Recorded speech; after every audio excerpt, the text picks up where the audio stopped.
Yes please everybody. आज एक topic से आपको इंट्रोड्यूस करने जा रहा हूँ। अभी पिछले अंकों में आपने इंग्लिश के विविध रूपों को देखा। स्पॉटिंग एरर्स किस प्रकार से क्वेश्चन टच किए जाते हैं, वही क्वेश्चन कैसे स्पॉटिंग एरर का इनकरेक्ट टू करेक्ट सेंटेंस में मेंशन किया जाता है, वही सेंटेंस इंप्रूवमेंट में हो जाता है, फिल इन द ब्लैंक्स में वो चीज़ें रहती हैं। एक ऐसी टॉपिक पे मैंने आज आपको मेंशन करने की कोशिश की है जिसको जानने पर आप इंग्लिश के कुछ बेसिक स्ट्रक्चर को बड़े अच्छे तरीके से समझ सकते हैं और जो छोटी गलतियां कभी कभी हो जाती हैं उसको आप बहुत अच्छे तरीके से हैंडल कर सकते हो। एक ऐसी टॉपिक जिससे आप बहुत पहले से परिचित भी रहे हो, वॉइस यानी एक्टिव टू पैसिव वॉइस। ये कई रूपों में आपकी इंग्लिश लैंग्वेज को प्रभावित करता है।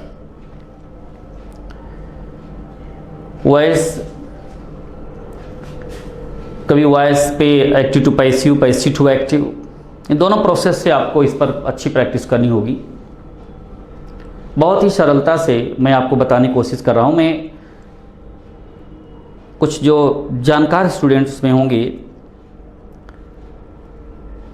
वो तो बड़े अच्छे तरीके से तुरंत समझ लेंगे इस बात को कि बड़ा ही सरल सा पॉइंट इसमें दिया गया, लेकिन जो बिल्कुल ही ना जानते होंगे ये उनको ध्यान में रख करके ये बात की जा रही है, और जो जान रहे हैं थोड़ा सा वो भी अभ्यास में अपने आप को रखें, क्योंकि इस जितने एग्जामिनेशन हो रहे हैं कंपटीशन के उनमें इस टॉपिक का बड़ा रोल है। ग्रामर की थोड़ी समझ भी इससे आपको आ जाएगी। It will very beneficial for you. जब इसको आप बढ़िया जानेंगे आप नरेशन अच्छे ढंग से करने लग जाएंगे इन सच एक्सट्रीम लेवल मैनर। अब देखिए जैसे सेंटेंस बोर्ड पे लिखा हुआ है, दे speak Spanish in Mexico. Okay, लेकिन उससे भी पहले अगर मैं बताना चाहूंगा कि इस सेंटेंस पे जो अगर हम इसके प्रोसेस की स्टडी करें, जैसे यहां पे दे है, स्पीक है, स्पेनिश है, इन मैक्सिको, सेंटेंस और भी लंबे हो सकते हैं, सेंटेंस में भी लंबा,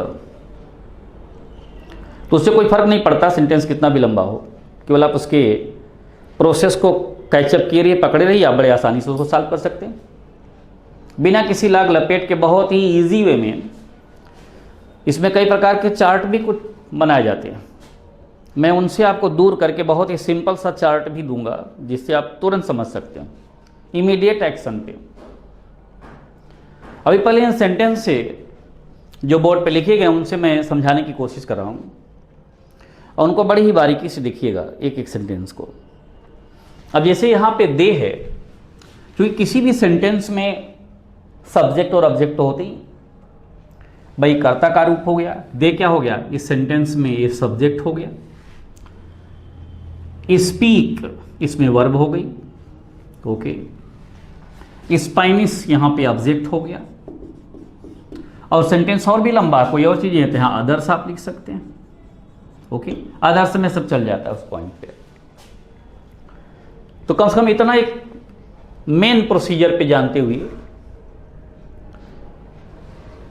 दे speak Spanish in Mexico, we Mexico में स्पेनिश बोलते हैं। स्पेनिश क्या है? लैंग्वेज, भाषा है।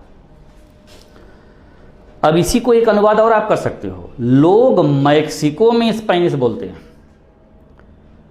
ये जरूरी नहीं कि वे मैक्सिको में स्पेनिश बोलते हैं ही आपका अप्रोप्रिएट आंसर है।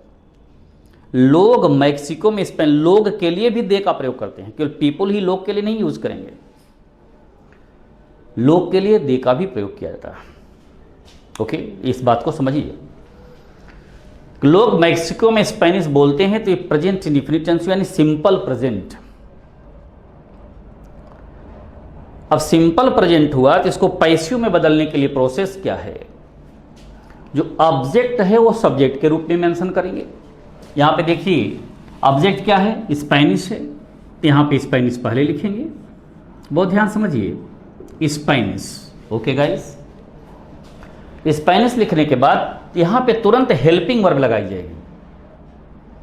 अब हेल्पिंग वर्ब लगाई क्या जाएगी, ये देखिए कौन सा टेंस है, ये प्रेजेंट इंडेफिनिट टेंस मैंने बताया, यानी सिंपल प्रेजेंट।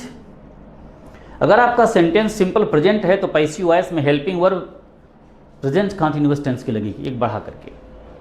पास्ट इंडेफिनिट है तो पास्ट कंटीन्यूअस में, फ्यूचर इंडेफिनिट है तो फ्यूचर कंटीन्यूअस में।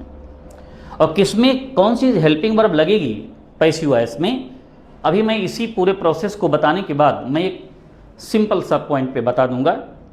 एक तरफ टेंस लिख करके दूसरी तरफ पैसिव में प्रयोग होने वाली सहायक क्रियाएं, ये आप लिख लेंगे और वो बड़े आसानी से आप सॉल्व करने की पोजीशन में होंगे। You will be in position specially to solve the remaining or requiring questions concerning. Okay guys, तो अब देखिए इस सेंटेंस को पैसिव में ट्रांसफर किया जा रहा है। दे स्पीक स्पेनिश इन मैक्सिको। लोग मैक्सिको में स्पेनिश बोलते हैं, नहीं वे मैक्सिको में स्पेनिश बोलते हैं, प्रेजेंट इंडेफिनिट टेंस है। तो पैसिव में यहाँ पे हेल्पिंग वर्ब लगेगी, इसके बाद तुरंत इमीडिएटली कंटिन्यूअस की इजेमार में से, क्योंकि प्रेजेंट कंटिन्यूअस टेंस की हेल्पिंग वर्ब क्या है, इजेमार। सिंगुलर सब्जेक्ट के साथ इज का प्रयोग, प्लूरल के साथ आर का प्रयोग और आई के साथ एम का प्रयोग किया जाता है। यहाँ स्पेनिश इज, इसके बाद तुरंत वर्ब के थर्ड फॉर्म का प्रयोग करेंगे। यहाँ पर वर्ब क्या, मेन वर्ब स्पीक है, स्पीक का third form spoken. Okay guys, spoken. Spanish is spoken, कहाँ spoken, in Mexico, in Mexico. Okay, अब ये दे बचा, ये चाहे इसके बाद देखिए ये वाला जो सब्जेक्ट होता है इसको जब इधर लाएंगे तो उसके पहले बाई का प्रयोग करेंगे, बाई प्रीपोजिशन का प्रयोग करेंगे, हमेशा पैसिव के लिए जान लीजिए। ये बाई देम, दे का देम करने की कोई आवश्यकता नहीं, आपका आंसर ये भी हो गया, Spanish is spoken in Mexico, it's also very absolutely right answer. देखिए पूरे क्रम को जान लीजिए, तो दे अगर इधर आएगा तो क्या हो जाएगा, देम, ये ध्यान में अपने रखिए। अब प्रोसेस समझ लीजिए, मैं आपको बता दूं जैसे बदलाव कैसे हो रहा है। जैसे दे है, यहां मैं नोट कर दे रहा हूं आपका, दे है तो देम हो जाएगा। मैं समझ रहा हूं कि आप बड़े अच्छे तरीके से उसको हैंडल कर रहे होंगे। आई है तो मी हो जाएगा, वी है तो अस हो जाएगा, ही है तो हिम हो जाएगा, सी है तो हर हो जाएगा। इसको ध्यान रखिए, you can find out very exactly. You और इट में कोई परिवर्तन नहीं होगा, आप लिख सकते हो यू एंड इट, मैं यहां पे मेंशन कर दे रहा हूं, you and it remains no change, no change. Okay guys, you can write here, उसको थोड़ा सा संकेत के रूप में मैंने यहां पे मेंशन कर दिया, इसको भी आप नोट कर लीजिएगा। दे को देम में, ही को हिम में, सी को हर में, वी को अस में, आई को मी में, you and it remains no change. अगर यू है तो बाई यू हो जाएगी, इट है तो जैसा प्रोसीजर है उसी के अकॉर्डिंग बढ़ेंगे। ओके गाइस, अब देखिए सेकेंड सेंटेंस। अब मैं इस सेंटेंस को जो आगे प्रोसीड कर रहा हूं, एक एक सेंटेंस की गतिविधि के साथ आपको क्रम बढ़ने के साथ साथ अंग्रेजी का वो प्रवाह, आपको इन्फ्लुएंस, उसका जो करेंट है आपको टच करेगा। तब इसके बाद एग्जाम में कैसे क्वेश्चन टच किए जाते हैं इन पॉइंट्स को लेकर के, उस पर हम डिस्कस करेंगे आपसे। I shall discuss specially on the process in the very exact manner and in the exact way. अब देखिए, the servant didn't break the pot. अब यहां पे क्या सब्जेक्ट है, द सर्वेंट है, ये सब्जेक्ट के रूप में हो गया। यहां डिड क्या है, ये हेल्पिंग वर्ब है। नॉट क्या है, निगेटिव वर्ब है। ब्रेक क्या है, यहां वर्ब हो गई। द पार्ट क्या है, ऑब्जेक्ट है। ये मैंने इसलिए थोड़ा सा संकेत कर दिया ताकि उस सेंटेंस का पूरा पोस्टमार्टम हो गया। द सर्वेंट यहां पे सब्जेक्ट है, did helping verb. Did helping verb किसकी है, पास्ट इंडेफिनिट टेंस के निगेटिव सेंटेंसेस की, उसे सिंपल पास्ट में, जैसे प्रेजेंट इंडेफिनिट टेंस जिसे कहते हैं सिंपल पास्ट कहा जाता है जिसको, उसमें वर्ब के सेकेंड फॉर्म का क्यों प्रयोग करते हैं। जैसे वह बाजार गया, ही वेंट टू मार्केट, बस, और कोई प्रक्रिया नहीं करनी है। वह बाजार नहीं गया, तब हेल्पिंग वर्ब लगेगी, he didn't go to market. I saw a dog in the street, I didn't see a dog in the street। Okay, इस प्रकार से हेल्पिंग वर्ब उसमें तब लगती है पास्ट इंडेफिनिट टेंस में, सिंपल पास्ट के पॉइंट पे, जब निगेटिव सेंटेंस हो जाता है। जब निगेटिव सेंटेंस हो जाएगा तो उसमें डिड हेल्पिंग वर्ब के रूप में लगने लग जाएगी, और इंट्रोगेटिव में भी लगता है। हम वॉइस के इंट्रोगेटिव सेंटेंस पे भी चलेंगे, अभी पहले उसके सिंपल मेथड्स को देख लें। कुछ एग्जांपल्स के बाद आप कई चीजें उसके पूरे टेंस के करने लग जाएंगे। You can get it very exactly. अब देखिए, the servant did not break the pot. यहां द पॉट ऑब्जेक्ट है, यहां सब्जेक्ट हो गया। Alright guys, the pot. इसके बाद तुरंत helping verb, sentence past indefinite है, कंटीन्यूअस की helping verb was verb. The pot was, चूंकि ये निगेटिव में है तो यहां भी नॉट लगा देंगे। Yes, the pot was not, break का थर्ड फॉर्म क्या हो गया, ब्रोकन। हमेशा वर्ब के थर्ड फॉर्म का प्रयोग गाइस पैसिव वॉइस में।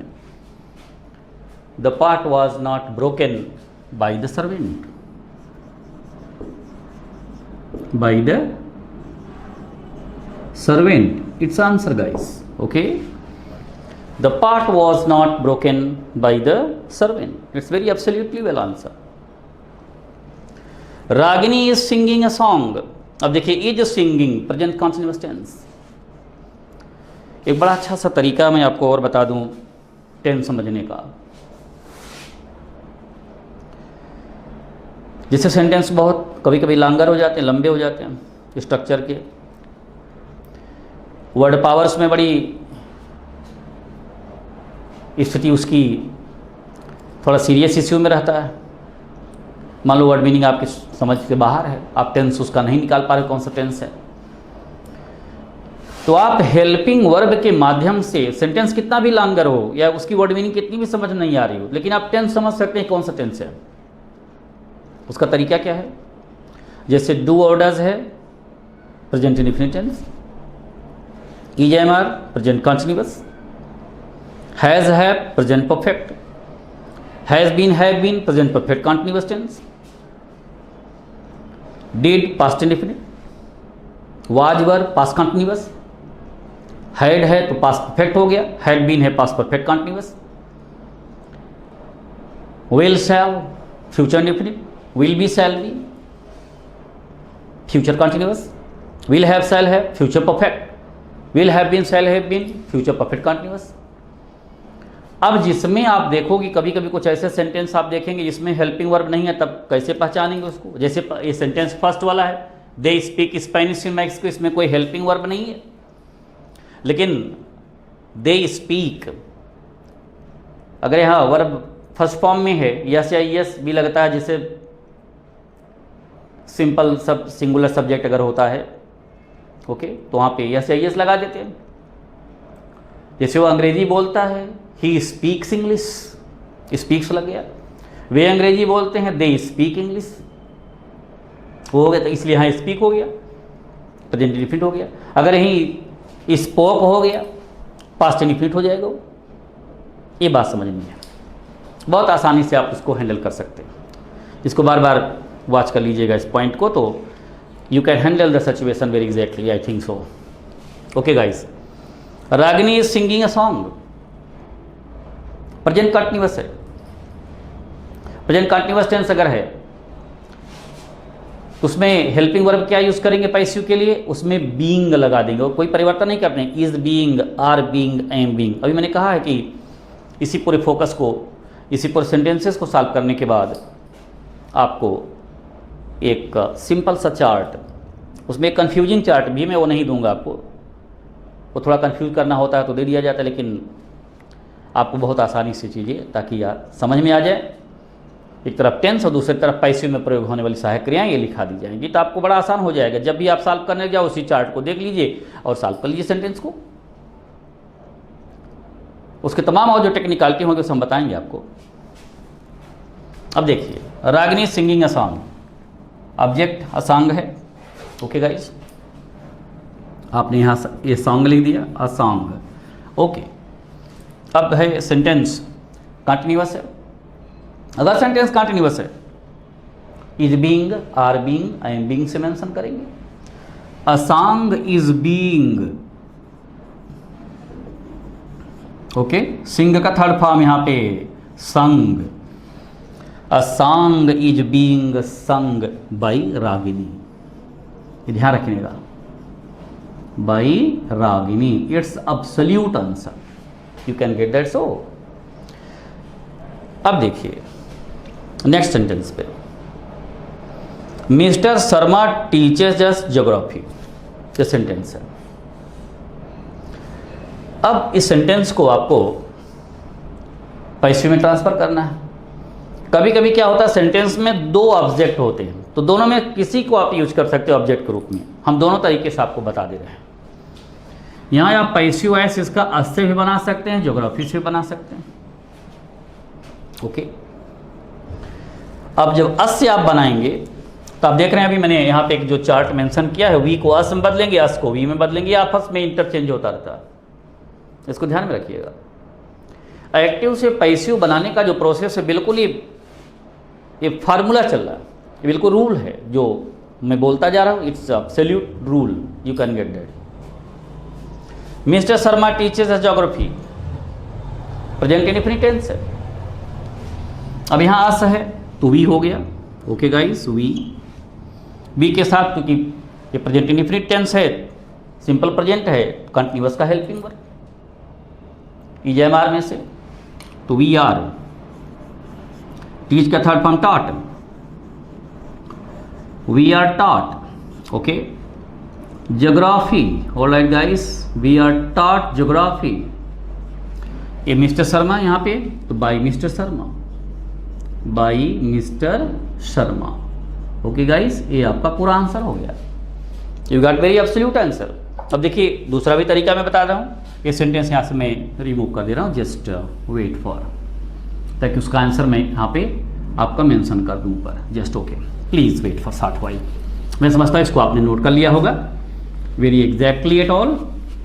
अब आगे हम प्रोसीड करते हैं सेंटेंस को वेरी शार्पली। जस्ट गाइस, अब देखिए इसका आंसर मैं एक और ऊपर यहाँ मेंशन कर दे रहा हूँ। एक तो हो गया, we are taught geography by Mister Sharma, और दूसरा इसका पॉइंट हो जाएगा, ज्योग्राफी से आप बना देंगे, यस, ज्योग्राफी, अब इज लगा देंगे, ज्योग्राफी इज टॉट, हमेशा वर्ब का third form, geography is taught. अब देखिए अस है तो टू अस कर देंगे, अगर मी यहां पे लिखा होता तो टू मी कर देंगे, हिम है तो टू हिम, सी है तो अगर वहां पे हर है टू हर हो जाएगा, मी है टू मी हो जाएगा, देम है टू देम हो जाएगा। इस प्रकार से आप मेंशन करेंगे। Geography is taught to us by Mister Sharma. It's absolute answer guys, you can get that. So alright, ये आपका पूरा आंसर हो गया। हाँ, अभी एक चीज़ और इसमें थोड़ा सा ध्यान देने वाली बात है, जो यहाँ टू अस यूज किया गया है, अक्सर लोग इसको यूज नहीं करते, उसमें केवल आंसर लिख देते हैं कि geography is taught to us by Mister Sharma. ये इस प्रकार के जब भी कोई सेंटेंस आते हैं, अगर मान लो अस से बना लेता तो भी हो गया, तब तो कोई दिक्कत नहीं है। लेकिन अगर अस से न बनाए, कोई दूसरा ऑब्जेक्ट चुन लिए, अस है तो टू अस अगर नहीं करेंगे, तो वहाँ पे लोग आंसर क्या करते हैं, geography is taught us by Mister Sharma. तो मैं आपकी जानकारी के लिए बता दूं, अगर आप टू नहीं लगाए हैं तब भी अब आंसर आपका सही होने लग जाएगा। तो मैंने पूरी जानकारी के साथ आपको बताया है कि पूरा ये फॉर्मेट है, इसको आप जानते रहिए, उसको यूज़ करेंगे, that's all right. If you are not using the no problem at all, your answer will be absolutely right. आपका आंसर तब भी बड़े अच्छे तरीके से हैंडल कर लिया जाएगा, यानी वो आंसर आपका सही हो जाएगा, कोई गलत होने की उसमें संभावना नहीं है। आपकी जानकारी के लिए मैंने ये बता दिया। चूँकि भी कुछ बुक्स में आप देखेंगे ये चीज़ मेंशन की गई है, टू लगाना है, लेकिन अब कुछ बुक्स में आप देखेंगे कि उसमें आप नहीं टू लगाएंगे तब भी आपका आंसर सही है। That's absolutely right. अब देखिए जो क्वेश्चन एक और है, सी गेव मी ए प्रेजेंट, उसमें भी इसी फॉर्मेट को हैंडल किया गया। आप मी से भी पैसिव बना सकते हैं, आप प्रेजेंट से बना सकते हैं। मैं दोनों तरीके से आपको सेंटेंस को हैंडल कर दे रहा हूँ। मी से बनाएंगे तो आई हो जाएगा। ओके गाइस, यस, यहाँ लिख दे रहा हूँ। आई पास्ट इंडेफिनिट है तो ये सिंपल पास्ट, तो I was given a present, I was given a present by her, she का हर हो जाएगा। अभी आपने यहाँ पे नोटिस किया हुआ है, you have written here guys in very exact format, in exact way. Okay, तो she gave me a present, I was given a present by her. इसके बाद ये प्रेजेंट से आप बना सकते हो, यहाँ पे just you have to write out here a present. Okay guys, a present was given, a present was given to me. A present, चूंकि मी है मैं अभी बताया आपको, टू मी कर देंगे। A present was given to me by her, it's absolute answer. A present was given to me by her. इस तरीके से भी आप ये शुरुआती घटनाक्रम को आपने देखा कि कैसे आप एक्टिव से पैसिव को मेंशन कर रहे हो। एक्टिव से पैसिव बनाने के लिए एक्टिव वॉइस के ऑब्जेक्ट को पैसिव में सब्जेक्ट बनाते हैं, इसके बाद उसी सब्जेक्ट के अनुसार हेल्पिंग वर्ब को यूज करते हुए टेंस को लेकर के ध्यान में वर्ब के थर्ड फॉर्म का प्रयोग करते हैं। फिर इसके बाद में एक्टिव वॉइस के जो सब्जेक्ट है उसको ऑब्जेक्ट के स्थान पर रखने के पहले बाई प्रीपोजिशन का प्रयोग किया जाता है। इसके बाद इस क्रम को इस अंदाज में लेते हैं, दे को देम में, आई को मी में, वी को अस में, ही को हिम में, सी को हर में। ऐसे आप इसको हैंडल कर लेते हो। इसके बाद प्रक्रिया आगे बढ़ जाती है। ओके गाइस, अब हम एक दो सेंटेंस और लेकर के फिर क्रम को आगे बढ़ाते हैं। We are just proceeding further guys, wait for short while.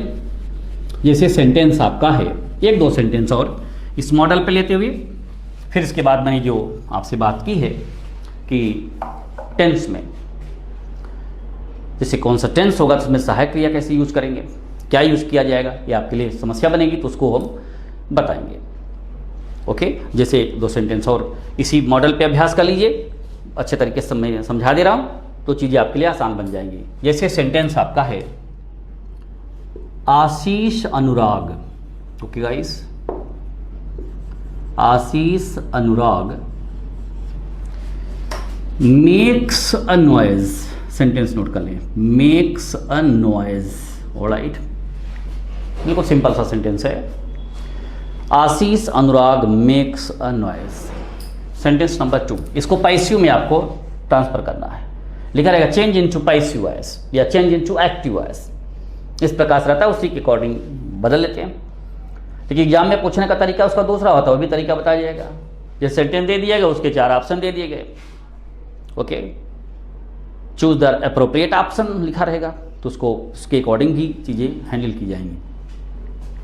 पहले पूरे प्रारूप को समझ लिए, पूरे प्रोसेस को समझ लिए, पूरी उसकी जानकारी आपको हो जाएगी तो चीज़ें आपको आसान उसके लिए बन जाएगा। You can get it very exactly in that matter, I think so. That is point guys. तो आशीष अनुराग मेक्स नॉइस, ये सेंटेंस है आपका। अब देखिए गाइस, एक दो क्वेश्चन और लिख करके इसके बाद क्वेश्चन नंबर 2 वेरी एग्जैक्टली। जैसे आई am drawing a picture,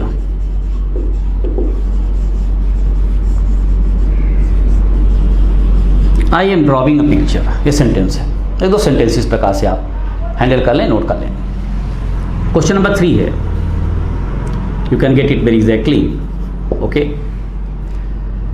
in the very sharp way, very exact way. We will not admit children, ये अलग अलग पॉइंट पे बेस्ड है गाइस। चिल्ड्रेन अंडर 16, ये सेंटेंस है। We will not admit children under 16 sentence. Question number 4। Okay, अब इसका answer मैं अभी मेंशन करूंगा। जैसे सेंटेंस है, the teacher did not allow him to enter the class. The teacher didn't allow him to enter the class. अब इन sentences को मैं आंसर देते हुए चल रहा हूं, फिर इसके बाद उस क्रम को लिया जाएगा। जैसे आशीष अनुराग मेक सुनवाइज, कभी कभी आपको देखिए, जैसे आशीष अनुराग यहां लिखा हुआ है भाई, आशीष भी नाम है, अनुराग भी नाम है। अब आप सोचेंगे कि ये आशीष अनुराग एक ही है या दो हैं। अक्सर इसमें दो ही मान लेते हैं लोग, लेकिन मैं आपकी जानकारी के लिए बता दूं, अगर आशीष अनुराग एक साथ लिखा गया तो आशीष अनुराग एक व्यक्ति का नाम हो गया। अगर वहाँ पे विनीत अनुराग लिखा हुआ है तो विनीत अनुराग एक नाम हो गया। It's very absolute and very exact considerations you should know. इस बात को समझिएगा। यहाँ आशीष एंड अनुराग अगर लिखा होता तब ये दोनों दो करेक्टर हो जाते, दो व्यक्ति हो जाते, लेकिन यहाँ पे वो स्थिति क्या है, what's specially proper and appropriate situation. यहाँ पे आशीष अनुराग लिखा हुआ है, it means actually a person, केवल एक व्यक्ति है, not specially to one at all. अक्सर इस बात को लेकर के लोग कंफ्यूज हो जाते हैं। मैं आपको बता दूं, विनीत अनुराग भी नाम है, सरदेंदु सौरभ एक नाम है। तो ऐसी पोजीशन में आप कुछ ऐसे नाम हो, जब से एंड लगा के कह दिया गया तो दो नाम हो गए हो, लेकिन यहाँ पे आशीष अनुराग सिंगुलर है।